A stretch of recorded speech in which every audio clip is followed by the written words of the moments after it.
Hello students, last lecture में हमने linear differential equation of second order with variable coefficients को solve करने के लिए फर्स्ट मेथड स्टडी करा था, जिसमें हमारे पास CF कॉम्प्लीमेंट्री फंक्शन गिवन होता था या हमने कुछ कंडीशन के हेल्प से कॉम्प्लीमेंट्री फंक्शन फाइंड आउट करा था, जिस मेथड का नाम था solution of linear differential equation second order by changing the dependent variable when an integral including an CF is given. Second method है आपके पास solution of linear differential equation of second order by removing the first derivative and changing the dependent variable। अब इसमें हम क्या करेंगे, एक तो first derivative को रिमूव करेंगे, मतलब dy बाई dx को हम यहाँ से रिमूव करेंगे और डिपेंडेंट वेरिएबल को चेंज करेंगे।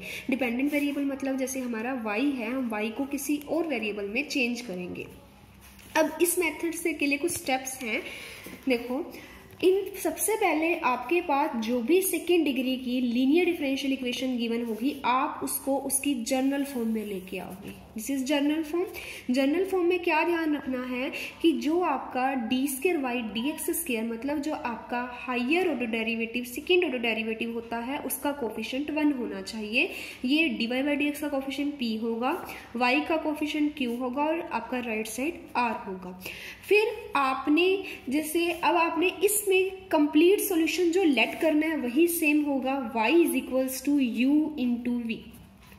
यही सेम सॉल्यूशन लेट करोगे, लेकिन इसमें जो u होगा और v होगा उसको फाइंड आउट करने का अलग मेथड है। जो इसमें u होगा, u कैसे फाइंड आउट होगा, u होगा इज इक्वल्स टू e की power -1/2 integration p into d x. और जो आपका v होगा उसके लिए हमने एक सेकेंड डिग्री की नॉर्मल इक्वेशन लेट करनी है और वहाँ p डैश और q डैश की वैल्यू पुट करके हमारे पास वहाँ पर v में इक्वेशन आएगी।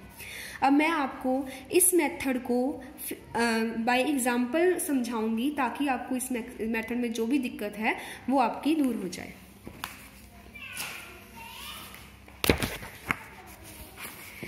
अब इस क्वेश्चन में solve d square y d x square plus y bracket cot x plus 2 d y by d x plus y ten x is equals to second x. अगर आपको कुछ भी मेंशन नहीं है तो आप इसको किसी भी मेथड से कर सकते हो, फर्स्ट मेथड से भी कर सकते हो, सेकेंड से भी कर सकते हो। बाय अगर आपको कॉम्प्लीमेंट्री फंक्शन गिवन है या कॉम्प्लीमेंट्री फंक्शन नहीं गिवन तो आप फाइंड आउट कर सकते हो, अगर या फिर आप इस पर सेकेंड मेथड भी अप्लाई कर सकते हो जैसे इसमें अप्लाई कर रखा है। सबसे पहले क्या करोगे, आप इस इक्वेशन को इसकी जनरल फॉर्म में कन्वर्ट करोगे, जिसमें क्या होता है हायर ऑर्डर जो डेरिवेटिव होता है सेकेंड ऑर्डर होता है, उसकी जो कोफिशिएंट होता है वो 1 होता है। अब हमने क्या करा, इसको ओपन करा d square y d x. अब यहाँ क्या है, अब इसके साथ कोट है, हमने क्या करा पूरी स्टेटमेंट को कोट से डिवाइड कर दिया। कोट से डिवाइड, यहाँ 1 ये एज इट इज। अब इसमें क्या जाएगा, अब इसमें क्या जाएगा, कोट से डिवाइड करोगे 1 बाई कोट है, कोट एक्स कितना होता है टेंजेंट एक्स। तो ये आपकी इस टाइप से जैसे आपने डिवाइड करा d square y d x square plus में वाई। अब यहाँ कितना है कोट एक्स है, ये कितना जाएगा बाई में कोट एक्स, प्लस में 2 बाई में कोट एक्स चला जाएगा, इंटू कितना जाएगा, हम d y by d x को वाई डैश भी लिख सकते हैं, वाई डैश प्लस में वाई इंटू में 10x इज इक्वल्स टू कितना सेकेंड एक्स बाय में आपका कोट एक्स। अब देखो कोट बाय कोट 1, तो ये एज इट इज, प्लस में 2 बाय कोट 1 बाय कोट कितना होता है टेंजेंट एक्स, तो 2 tangent x this as it is, और 1 बाय कोट 10, तो 10 इंटू में सेकेंड एक्स। अब ये आपकी इक्वेशन जनरल फॉर्म में कन्वर्ट होगी। अब आपको इसमें क्या क्या p देखोगे, p क्या है यहाँ पर, p होता है आपका d y by d x का कोफिशिएंट 2 टेंजेंट एक्स, q होता है आपका y का कोफिशिएंट 1 प्लस में 2 टेंजेंट स्क्वायर एक्स, r होता है आपका tangent x into second x. तो यहाँ क्या हुआ, जो कोफिशिएंट्स आए हैं वो फंक्शंस हैं एक्स ओनली, फंक्शन है एक्स ओनली के। तो आपको यहाँ से भी क्लियर हो गया कि ये आपकी linear differential equation second order with क्या है वेरिएबल कोफिशिएंट है। तो इस पर जो हम मेथड अप्लाई कर रहे हैं, सोल्व द, कौन सा मेथड अप्लाई कर रहे हैं, removing the first order derivative and changing the dependent variable. अब इसके लिए हमारे पास क्या प्रोसीजर है, हम पहले इसका सॉल्यूशन लेट करेंगे। सॉल्यूशन है y is equals to u into v. जो हमने ये सॉल्यूशन लेट करा है y is equals to u into v, अब इसको सोल्व करने के लिए, अब इसके लिए y आपने सॉल्यूशन लेट करा है y is equals to u into में v। अब हमारा काम क्या है, इस u को फाइंड आउट करना और एक v को फाइंड आउट करना। अब ये u कैसे फाइंड आउट होगा, u होता है आपका e की पावर -1/2 इंटीग्रेशन p dx। वहां आपके पास p कितना गिवन था, p आपके पास गिवन है 2 टेंजेंट x। तो आप इसमें पुट करो u is equals to e की power -1/2 integration 2 tangent x into में dx। अब देखो इस 2 से ये 2 कैंसल, e की power minus tangent x into में dx क्या बन जाएगा, e की power minus integration tangent x कितना होता है आपका, होता है ये log secant x। अब आप क्या कर सकते हो, log के जो आगे होता है पावर में चला जाता है, e की पावर log secant x की इनवर्स, तो e की log 1 होता है, तो आपका आंसर आ जाएगा secant x का इनवर्स इक्वल्स टू 1 बाय में secant x, और 1 बाय secant x होता है आपका cos x। तो ये किसकी वैल्यू आ गई u। अब u निकल गया, आपको क्या निकालना है v, क्योंकि आप इसी को अपना कंप्लीट सोल्यूशन लेट करते हो। अब यहाँ v कैसे होता है, v को आप v के लिए एक नॉर्मल इक्वेशन लेट करोगे, उसके लिए नॉर्मल इक्वेशन होती है आपके पास D square we D x square plus में P dash we is equals to Q dash. P dash कैसे फाइंड आउट होगा, पी डैश होगा क्यू माइनस में 1/2 डी पी बाई में D X minus P square by 4।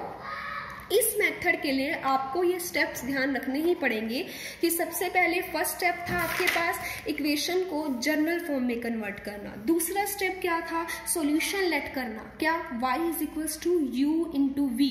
u कैसे find out करा, u find out करा e is equals to 1/2 under the root p into d x. उसके बाद second क्या था v। v कैसे फाइंड आउट होगा, v के लिए आप एक नॉर्मल इक्वेशन लेट करोगे और यहाँ p डैश और क्यू डैश की वैल्यू निकालोगे और उसको v के लिए सोल्व करोगे। अब p डैश की निकालते हैं, p डैश कितना है क्यू। आपके क्वेश्चन में p कितना है 2 टेंजेंट x, q कितना है 1 प्लस में 2 टेन स्क्वायर x और r कितना है tangent x into second x। अब q कितना है, q है 1 प्लस में 2 टेंजेंट स्क्वायर x और r कितना है टेंजेंट x इंटू में सेकेंड x। अब देखो, अब हम p डैश निकालते हैं, q की वैल्यू कितनी है 1 प्लस में 2 tangent square x minus 1/2 dp by में dx। p कितना था, p आपके पास था 2 टेंजेंट x, 2 dp बाय में dx, derivative with respect to x, tangent का कितना होता है सेकेंड, तो कितना बन जाएगा 2 सेकेंड स्क्वायर x। इसकी वैल्यू यहाँ पुट कर देंगे माइनस p का स्क्वायर 2 10 x का स्क्वायर कितना बन जाएगा 4 10 स्क्वायर x डिवाइडेड बाय 4। अब देखो इस 4 से ये वाला 4 कैंसल, कितना बना 1 प्लस में 2 tangent square x minus second square x minus tangent square x। अब क्या है, अब इसमें एक टेंजेंट से, अब आपको पता है टेंजेंट 2 टेंजेंट से एक टेंजेंट कैंसिल आया, 1 प्लस में tangent square x minus second square x, 1 plus tangent square x कितना होता है second square x minus second square x equals to 0। तो यहाँ से आपका p डैश कितना आ गया 0। क्लियर है। अब हमने निकालना था क्यू डैश। अब क्यू डैश क्या है, क्यू डैश हमने निकाला r बाय u। ये आपको ध्यान रखना पड़ेगा कि जो हमारे पास v निकालने के लिए जो हमने नॉर्मल इक्वेशन लेट करी है, p डैश कैसे फाइंड होगा दिस फॉर्मूले से, और आपका q डैश कैसे फाइंड आउट होगा दिस फॉर्मूले से। r आपको कितना गिवन था tangent x into second x, कितना हो जाएगा tangent x into second x। u आपने कैसे निकाला था, u आपने निकाला था cos x, u निकाला था cos x। अब इसको सोल्व कर लेते हैं। टेंजेंट, अब cos है, cos 1/cos होता है सेकेंड, तो ये ऊपर जाएगा, कितना बनेगा सेकेंड स्क्वायर एक्स। तो आपके पास क्यू डैश की भी वैल्यू आ गई। अब आप जो आपने v के लिए नॉर्मल इक्वेशन लेट करी थी d square we D x square plus p dash we is equals to Q dash, अब इसमें पी डैश और क्यू डैश की वैल्यू को पुट करोगे।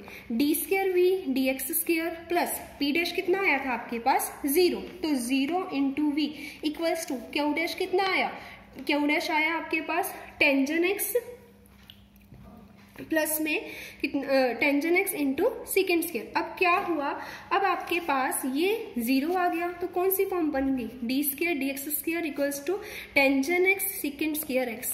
दिस इज इक्वेशन कौन सी, linear differential equation with constant coefficient. और इस मेथड को आप चैप्टर नंबर 4 में स्टडी कर चुके हो। अब इसको हम क्या करेंगे, ऑक्सिलरी इक्वेशन बनाएंगे और उसका सॉल्यूशन अलग से फाइंड आउट करेंगे। ऑक्सिलरी इक्वेशन क्या होगी इसकी, इसको डी स्क्वायर वी भी लिख सकते हैं is equals to tangent x second square x. इसकी ऑक्सिलरी इक्वेशन क्या होती है, m square equals to 0। Roots क्या आ गए, 0 0 क्या आए, दोनों सेम रूट आए, दोनों रियल रूट आए, तो क्या होगा इसका कॉम्प्लीमेंट्री फंक्शन। क्योंकि आपको पता है जब भी इस टाइप की इक्वेशन होती है उसका जो सॉल्यूशन होता है, जो v सॉल्यूशन होगा वो 2 पार्ट से मिलकर बना होगा, एक कॉम्प्लीमेंट्री फंक्शन, एक particular integral function. Complementary function हम निकालते हैं ऑक्सिलरी इक्वेशन की हेल्प से।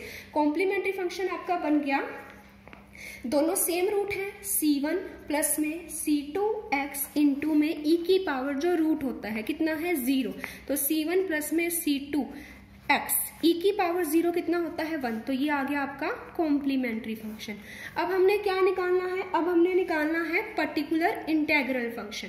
पर्टिकुलर इंटीग्रल कैसे निकलता है, 1 बाय में डी स्क्वायर इंटू में जो आपकी राइट साइड होती है, राइट साइड क्या है आपकी 10x है, इंटू में सेकेंड स्क्वायर x है। जब भी आपके पास, आप स्टडी कर चुके हो कि जब भी 1 बाय डी होता है वो डिनोट करता है इंटीग्रेशन को विद रिस्पेक्ट टू x। अगर d होता है तो वो डिनोट करता है derivative with respect to x। अब डी स्क्वायर मतलब क्या होगा, 2 बार इंटीग्रेशन होगा, तो पहले हम एक लेंगे इंटीग्रेशन 10x इंटू में सेकेंड स्क्वायर x। हम क्या करते हैं 1 बाई डी, एक सेकेंड को अलग कर लेते हैं और एक 10 इंटू सेकेंड बना लेते हैं। हमने ऐसा क्यों करा, क्योंकि हमारे पास ये रिजल्ट होता है इंटीग्रेशन f इंटू में f का डेरिवेटिव, मतलब इंटीग्रेशन किसका, फंक्शन, इंटीग्रेशन फंक्शन और फंक्शन का डेरिवेटिव, क्या रिजल्ट होता है f स्क्वायर बाय में 2। अब हमारे पास ये रिजल्ट है आपका फंक्शंस पर जो अप्लाई होता है। यहाँ आपके पास सेकेंड एक्स था, यहाँ क्या है आपके पास सेकेंड एक्स है, सेकेंड एक्स इंटू में 10x है, तो क्या सेकेंड का डेरिवेटिव क्या होता है सेकेंड इंटू 10x, तो क्या आंसर आ जाएगा सेकेंड स्क्वायर एक्स बाय में 2। तो अब आपके पास इसका पर्टिकुलर इंटीग्रल कितना बन गया। अब यहाँ एक बार आपके पास 1 बाई डी और रहता है, तो ये बन जाएगा, यहाँ 1 बाई डी था आपका, ये बन जाएगा 1 by d second square x by में 2। तो 1 बाई 2 बाहर, आपके पास 1 बाई 2 बाहर, इंटीग्रेशन किसका सेकेंड स्क्वायर एक्स का, उसका इंटीग्रेशन कितना होता है 10x। तो आपके पास पर्टिकुलर इंटीग्रल निकल गया 1 बाई 2 10x। तो आपके पास कंप्लीट सॉल्यूशन फॉर v के लिए कितना आया, कॉम्प्लीमेंट्री फंक्शन प्लस में पर्टिकुलर इंटीग्रल। कॉम्प्लीमेंट्री फंक्शन कितना आया था c1 प्लस में c2x, पर्टिकुलर इंटीग्रल कितना आया 10x बाय में 2। और उस जर्नल जो आपकी स्टार्टिंग इक्वेशन थी, जो आपके पास ये वाली इक्वेशन थी, स्टार्टिंग इक्वेशन थी, उसका सॉल्यूशन हमने क्या लेट करा था, y is equals to u into में v लेट करा था हमने इसका सॉल्यूशन। तो इसका सॉल्यूशन क्या बन जाएगा, y is equals to u into में v। आप दोनों की वैल्यू फाइंड पुट कर दोगे। u कितना था आपके पास, हमने u ये आया था आपके पास, हमने u भी फाइंड आउट करा था, u कितना आया था आपके पास cos x, और ये कितना बन जाएगा cos x प्रोडक्ट v कितना है c1 प्लस में c2 प्लस में 10x divided by 2। This is the complete solution of given second order linear differential equation of variable coefficient. Thank you. Next lecture में मैं आपको इसका नेक्स्ट मेथड स्टडी करवाऊंगी। Thank you.